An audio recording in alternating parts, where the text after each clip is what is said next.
So stay này đó kia mình đi đấy em lo vô video đang làm về cả design từ từ sáng điคือชื่อ ground floor first floor ចឹងឧបមាថាយើងមានដីម្ដុំ4 x 20ចឹងយើងធ្វើទុក space ខាងមុខ6ម៉ែត្រសម្រាប់ចំណតឡានចឹងយើងអាចលេង2 block ហើយយើងមាន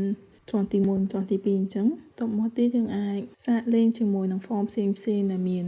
មុខមានក្រោយឬក៏ port ចេញ port ចូលហើយបន្ទាប់មកទើបចាប់ផ្ដើមដាក់ទីតាំងណាដែលយើងចង់បានទ្វារពវជាដើមតមកទៀតទើបយើងដាក់ត្បូងជា form ហើយនេះគឺជា elevation អញ្ចឹងខ្ញុំអាច play ជាមួយនឹង form នៃពវហ្នឹងហើយជាមួយនឹងការចាក់ material តមកទៀតទើបយើងចូលទៅខាងក្នុងវិញម្ដងដើម្បីលេងថាទីតាំងណាយើងអាចប្រើប្រាស់សម្រាប់បន្ទប់ទឹកសម្រាប់ចដាលជាដើមអញ្ចឹងនេះគឺជាលក្ខណៈ graph ខ្ញុំអត់ចង់ធ្វើវីដេអូនឹងវាវែងពេកអញ្ចឹងវាមាន space បែងចែកមាន living room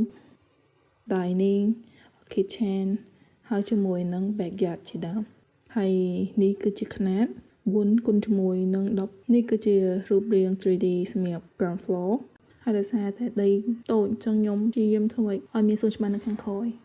ចូលមកដល់ first floor គឺຂະຫນាតវា4 គុណជាមួយនឹង 12.7 ដូចគ្នាយើងអាចមើលឃើញຂະຫນាតទំហំបន្ទប់គេងជាមួយនឹងបន្ទប់ទឹកឬក៏ closet ជាដើម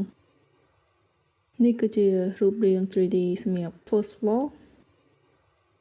ខ្ញុំអត់ចង់បញ្យល់ឬក៏ធ្វើវីដេអូនឹងឲ្យវែងពេកទេបើសិនជាអ្នកនរគ្នាចង់កន្លង 3D អ្នកនរគ្នាអាចទៅមើលតែសិនមុនបានចំពោះវីដេអូបន្តទៀតខ្ញុំព្យាយាមធ្វើទៅជាមួយតែ design ផឹកតែម្ដងខ្ញុំមានន័យថា form 1 + form 2ចេញជាទម្រង់បែបណាហើយយើងបង្កើតទៅជាផ្ទះ small house ផ្ទះតូចដោយសារតែដីយើងកាន់តែថ្លៃអញ្ចឹងដីដែលយើងមានលទ្ធភាពទិញកាន់តែតូចអញ្ចឹងផ្ទះដែលយើងសង់ក៏កាន់តែតូចដែរប៉ុន្តែធ្វើមកឲ្យវា comfortable ទៅនឹងអ្វីដែលយើងមានជាផ្ទះល្វែងសប្ងៃ14 x 16ហ្នឹងហើយធ្វើឲ្យកដាលទីតាំងផ្ទះហ្នឹងគឺលឿនខ្លាំងហើយយើងត្រូវប្រើភ្លើង24ម៉ោងបើសិនជាយើងនៅកដាលផ្ទះអញ្ចឹងវាអត់មានផាសុកភាពដូចវីដេអូដែលអ្នកនរគ្នាឃើញ render animation 3នាទីហ្នឹងគឺខ្ញុំ render 8ម៉ោងនៅលើ laptop ខ្ញុំបើសិនជាចង់ឲ្យធ្វើតាក់ទងជាមួយនឹង process ដែលខ្ញុំធ្វើវីដេអូហ្នឹងតាំងពីដើមដល់ចប់វីដេអូក្រោយអាចនឹង explain ម្ដងទៀតតាក់ទងជាមួយនឹង process ដែលខ្ញុំធ្វើហ្នឹងអូខេជួបគ្នានៅវីដេអូបន្ត see you